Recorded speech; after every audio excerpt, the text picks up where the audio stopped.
La primera etapa es la zona del aprendizaje teórico. O sea, yo tengo que empezar a llenar mi cabeza de información. Esta información todavía, como dijimos, pueden ser primero solamente conocimientos que no me sirven nada más que para empezar a entender un poco hacia dónde me voy dirigiendo. Y la segunda etapa es la comprensión de los conocimientos. Porque si no logro esa etapa, directamente tener la cabeza llena de conocimientos no sirve para nada. Un ejemplo clásico sería un savant, que son los autistas inteligentes, que pueden tener la cabeza llena de conocimientos, pero no saben cómo utilizarlos. Solamente los pueden repetir como si fuera una grabadora. Bueno, los enemigos a sortear durante el aprendizaje teórico tenemos el aburrimiento, que puede ser porque el docente es aburrido, puede ser que el alumno se haya dado cuenta que le quiera mejor ir hacia atrás que seguir hacia adelante. Puede ser que el conocimiento se lo den de una forma tan complicada que no lo logra entender. Por eso siempre hay que empezar, ¿se acuerdan del principio de adecuación? Adaptar el conocimiento a la capacidad de aprendizaje que tiene el cerebro que lo está recibiendo. O puede ser que también sea tan inteligente que recibe el conocimiento que se aburra porque es demasiado fácil para su capacidad.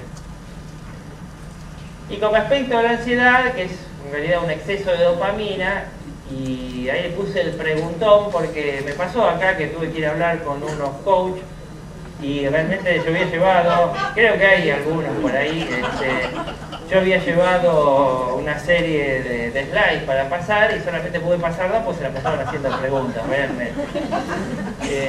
Por suerte con ustedes, o acá se están portando bien, no sé si porque los metamos o porque, bueno, en el contexto están más contenidos. Cada vez que aprendemos algo va a llegar un momento en que nos vamos a confundir. Esta confusión es un paso obligatorio en el aprendizaje y es importante conocerlo porque mucha gente llega a la etapa de confusión y dice, bueno, largo todo porque por más esfuerzo que hice, esto me supera, no lo puedo entender. Pero hay varias posibles causas de la confusión. Lo primero es que todavía tenemos la información incompleta, nos faltan datos. Entonces de repente, bueno, cuando tocamos un tema nos damos y queremos contárselo a otro, de repente nos faltan las palabras. O se lo queremos contar, pero nos damos cuenta de que estamos verseando, de que no es lo que queremos decir. La segunda, y es muy habitual, es que no se comprende el lenguaje técnico. Por eso siempre les digo, cuando alguien empieza a estudiar un tema nuevo, cómprese un diccionario técnico, porque de esa manera, cuando hay la duda sobre el significado de una palabra, rápidamente la pueden evacuar. Hay gente, imagínense lo que significara leer un libro qué sé yo, cualquier libro, en el cual intercaláramos palabras en japonés. Y uno dice, bueno, la primera hoja eran 2 o 3 palabras en japonés que no entendía, la segunda eran 6, 7, pero cuando voy por la hoja, qué sé yo, 40, ya son cientos de palabras en japonés que no entiendo y entonces ya el leer el texto cada vez se me hace más incomprensible. Y llega un momento en que me voy a detener y no voy a avanzar. Ahora, si hubiera comprado un libro en japonés, eso no me hubiera pasado, me hubiera casado con una japonesa. Pero entonces, siempre recuerden esto. Chequeen si saben o que conocen bien el significado de las palabras nuevas que están aprendiendo. Otra posible causa es que a veces lo que estamos aprendiendo va en contra de las creencias o las convicciones que tenemos. Otra posible causa es que, como vimos antes en la montañita, cómo quieren subir las redes neurales, que se pelean entre sí. Entonces hay una lucha, es una lucha que está por debajo de la conciencia, pero esta lucha o pelea entre las redes neurales por alcanzar la cima está constantemente produciéndose en sus mentes. Sentirse abrumado por la cantidad de información recibida es uno de los problemas de esta época también, que Internet nos puede dar tanta información o tenemos tantos medios para nutrir nuestro cerebro de información que de repente vemos que tenemos pilas de libros o de cosas que imprimimos de internet y nos asustamos o realmente entramos en pánico porque nos damos cuenta de que es imposible. Entonces lo que tienen que aprender es a seleccionar la calidad de la información o qué información van a meter en su cerebro. Todo es imposible. Y lo último puede ser por no creer en las propias capacidades intelectuales, sea por una cuestión de baja autoestima. Bueno, si seguimos insistiendo, en algún momento llega entonces la comprensión del conocimiento. Y acá nos transformamos en una etapa que se denomina consciente capacitado. Yo ahora sé que sé. Y ya me animo a hablar con otras personas, a transferir, pero con esfuerzo. Todavía, de repente, cuando transmito la información me doy cuenta que tengo algunos baches, pero bueno, si sigo el camino de ir incorporando más información, cada vez voy como cerrando esos baches y cada vez el conocimiento que voy transmitiendo va fluyendo más fácilmente. Después tenemos que empezar a aplicar el conocimiento. Lo primero conviene hacer un entrenamiento en frío. ¿Eso qué significa?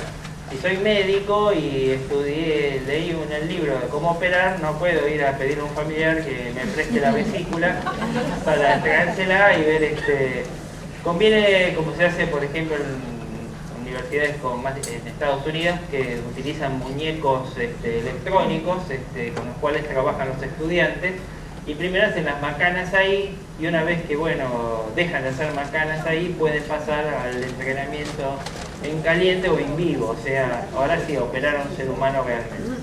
¿Y a qué nos lleva el entrenamiento en frío y en caliente? A la automatización del conocimiento y a lo que se denomina inconsciente capacitado. Ahora puedo hacer las cosas como cirujano, a lo mejor puede estar operando y haciendo las cosas de forma automática sin tener que pensar en lo que está haciendo.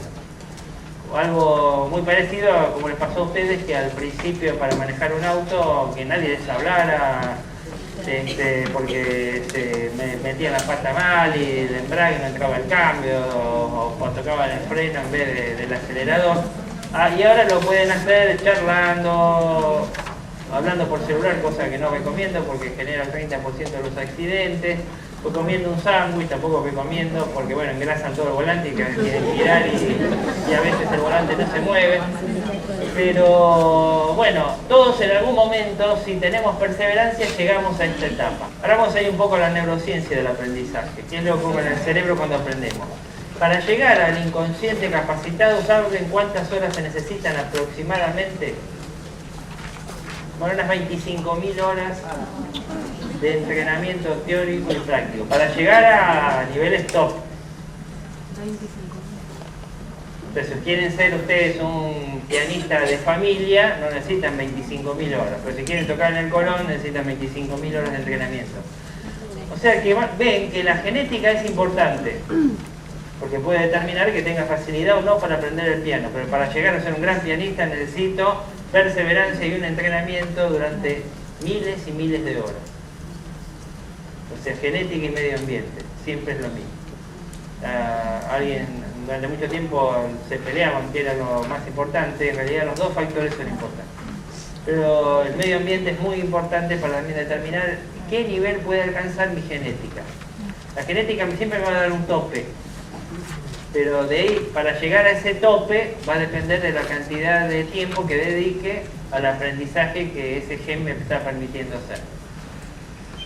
Bueno, al principio cuando estamos aprendiendo y cuando lo que están haciendo ustedes en estos 2 días es acumular conocimientos en un área que es el área de Wernicke o el área de asociación terciaria, que está marcada ahí. Entonces todos esos conocimientos van siendo acumulados ahí. Pero todavía no quiere decir que los sepan usar, porque hay que saber extraerlos y saber combinarlos para poder hablar coherentemente sobre un tema. Entonces, ¿qué hace? En la segunda etapa, cuando empezamos entonces a poder ya a utilizar esos conocimientos, vamos a utilizar un área del lóbulo prefrontal que es el área dorsolateral, que es ahí donde se crean los conceptos, los pensamientos, etc. Y los vamos, como dijimos al principio, con dificultad, pero cada vez con mayor facilidad, transmitiéndoselos o hablando con nosotros mismos o transmitiéndoselos a otras personas. O sea que del área de Wernicke, ahora el área dorsolateral toma esa información y la empieza a utilizar para generar pensamientos. Y vamos a ir al cerebelo, una estructura que en los animales, por lo menos hasta los primates, se dedicaba solamente al aprendizaje de habilidades motoras, pero que en los los seres humanos y en los homínidos, ha desarrollado en las partes laterales, que son los hemisferios cerebelosos, estos de acá. Y eso, si se cortan los hemisferios cerebelosos, la capacidad de aprendizajes motoras no se pierde. Entonces quiere decir que cumplían otra función. Y ahora se vio que el cerebelo es fundamental también en las funciones cognitivas, no solamente en las funciones motoras. Entonces, poco a poco, a medida que vamos repitiendo las cosas, esas cosas se van como calcando en el cerebelo. Entonces, para pasar de un consciente capacitado a un inconsciente capacitado, es pasar de los lóbulos prefrontales, que son lentos en el manejo de la información, a que esa información ahora sea manejada por el cerebelo, que es muy rápida. El cerebelo puede manejar información al tú. Por eso cuando hablamos a esta velocidad ya no estamos muy frontalizando, estamos cerebeleando, digamos.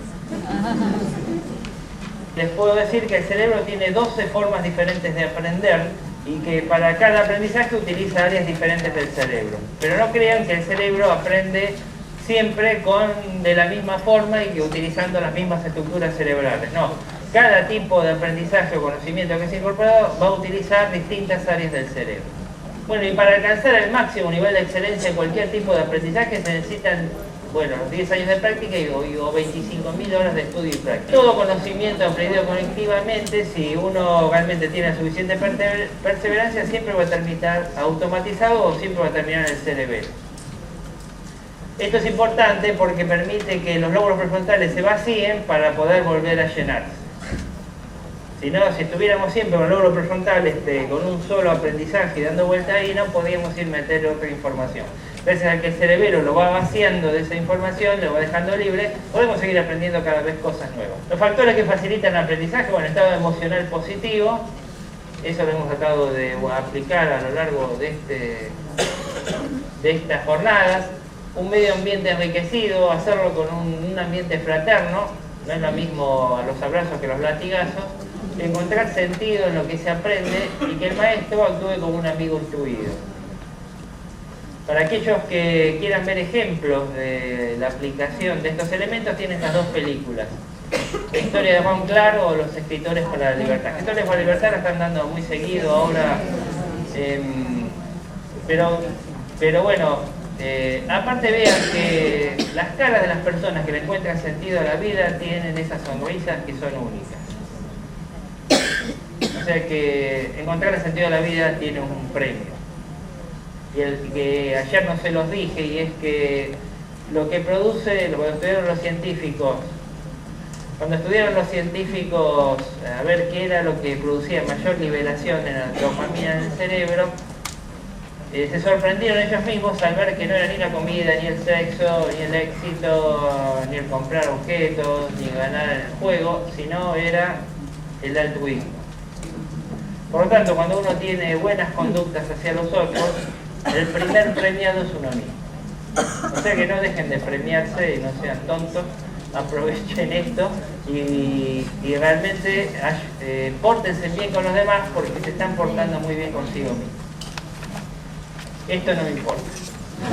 Bueno.